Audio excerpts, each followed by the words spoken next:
પોતાની કૃપા કોઈ નહીં કે તો કૃપા ક્યારે કોની છે? પોતાની. પોતા સિવાય કોઈની કૃપા નથી.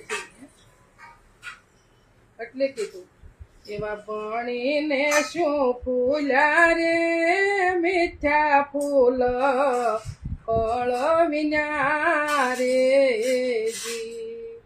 એવા ભણીને શું ફૂલ્યા રે મીઠા ફૂલ ફળ વિના રે જી. અને ઘણું ભણ્યા વેદ શાસ્ત્ર ને પુરાણ રે હા એવી દો જણીને ધેન્યું રે પાય તો કડ દે રહ્યું રે જી. એવી દો જણીને ધેન્યું રે પાય તો કડ દે રહ્યું રે જી. અને ગવનો પાલક પહેલો યજાણ રે હા એવા ભણીને શું ફૂલ્યા રે મીઠા ફૂલ ફળ વિના રે જી. એવા ભણીને શું ફૂલ્યા રે મીઠા ફૂલ ફળ ભણીને શું ફૂલ્યા મીઠા ફૂલ ફળ વિના. ગમે એટલું ભણતર ભણ્યું હોય પણ એ ભણતર સુવાસ ચાલુ છે ત્યાં સુધી કામનું છે, પછી કાંઈ કામનું નથી. પણ એવું ભણતર ભણીએ ને કે ફળ આવવું જોઈએ.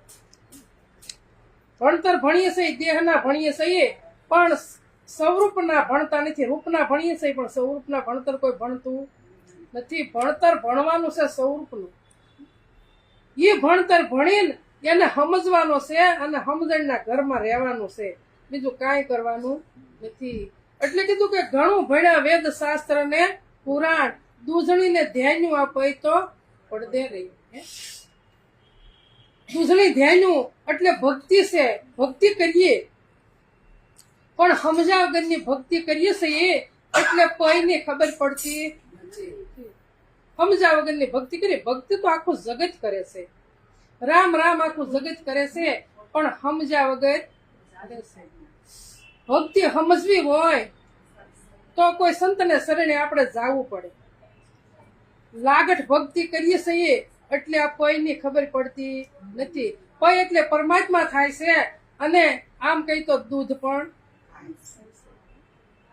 ગૌનો પાલક પૈનો અજાણ. રોજ ભક્તિ કરતો હોય, રોજ ભક્તિ કરતા હોય, રોજ મંદિરે જતા હોય, રોજ કર્મકાંડમાં નિત્ય આપણે કરતા હોઈએ પણ કોઈની ખબર નથી. એટલે પરમાત્માની ખબર નથી. એટલે કીધું ગૌનો પાલક પૈનો અજાણ. ગૌનો પાલક, ગૌ એટલે ભક્તિ, પણ આ અજાણ શેનો છે? પરમાત્માથી.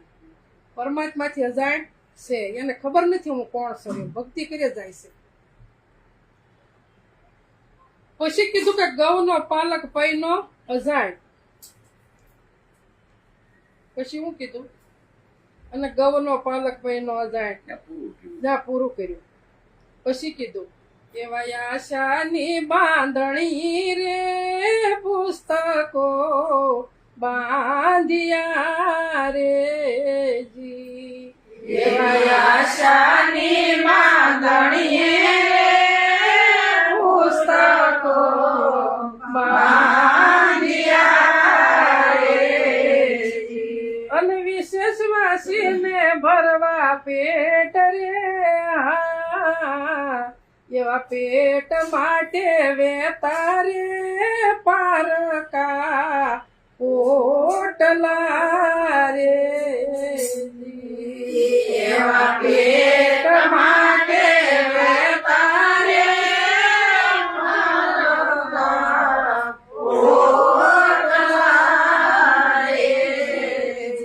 નાખી નો દેવે મોટાની વેઠ રે હા એવા ભણીને શું ફૂલ્યા રે મીઠા ફૂલ ફળ વિના રે જી.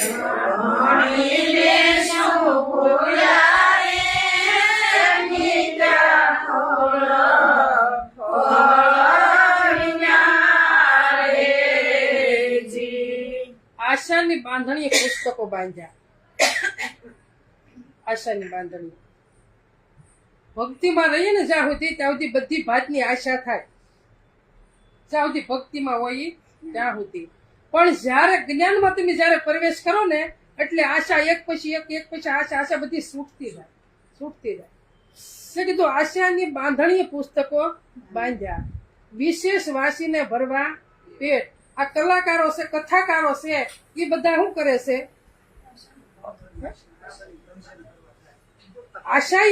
આશાએ બધે ભજન કરે છે. કલાકારો છે એ કથાઓ કરે છે, પણ શું લેવા કરે છે? આશાથી. કવડી આશા કે 25 લાખ સિવાય કથા વાંચવા આવતા નથી, 30 લાખ સિવાય કથા વાંચવા આવતા નથી. કવડી આશા. આ આશાની બાંધણી આ ગ્રંથો બાંધ્યા છે. આશા હાટું બાંધ્યા છે. નકર એવું કોઈ એટલા બધા આમાં ભક્તિમાં નથી એવા થઈ ગયા કે પ્રેમ હાટું આશા આ પુસ્તકો બાંધ્યા છે. પ્રેમ માટે કોઈ પુસ્તક બાંધતા નથી, આશા માટે બધા બાંધે છે. એટલે આશા માટે પુસ્તકો બાંધ્યા છે. પણ વિશેષ વાસીને ભરવા પેટ. આ જગ્યાએ કથા પૂરી થાય એટલે બીજું આમંત્રણ મારે છે. બીજું પૂરું થાય એટલે ત્રીજું આમંત્રણ. આખા વર્ષના આમંત્રણ લીધેલા છે. શેની હાટું? આશા હાટું. આશા હાટું વિશેષ વાસીને ભરવા પેટ. અને એ પાછા પારકા ઋષિ મુનિઓના ગ્રંથો કોના લખેલા છે? ઋષિ મુનિના. વ્યાસ ભગવાનના ગ્રંથો લખેલા છે. કોઈના રચેલા નથી. પણ ગ્રાહક થઈ ગયા છે. આશા કવડી મોટી, પણ એની આશા કોઈ જે પૂરી થતી નથી. જીવે ત્યાં સુધી કથાઓ વાંચે, પણ આશા કોઈ જે પૂરી થતી નથી. પણ જો આશા પૂરી ક્યારે થાય કે જયારે ભક્તિ માંથી જયારે જ્ઞાન માર્ગે ચડો તો આશા બધી પૂરી થાય. કેવા ઉભી રહેતી? વિશેષ વાસીને ભરવા પેટ. આ પેટ માટે વેતા પારકા ઓટલા. પારકા છે પુસ્તકો કીધા ને ઋષિ મુનિ નો હશે, એના પોતાના નથી. એટલે કીધા પેટ માટે વેતા પારકા પોટલા. પણ નાખી નો દેવે મોટાની. કેમ કરીને વેઠ મૂકે? આશા કેવડી છે એટલે આ વેઠ મુકાતી નથી. પછી કીધું એવા ભણીને ભણાવી રે સુણીને તે શું કર્યું રે જી. ભણીને ભણાવી રે સુણીને શું કર્યું રે જી. અને ઓળખી નો જાણ્યું પોતા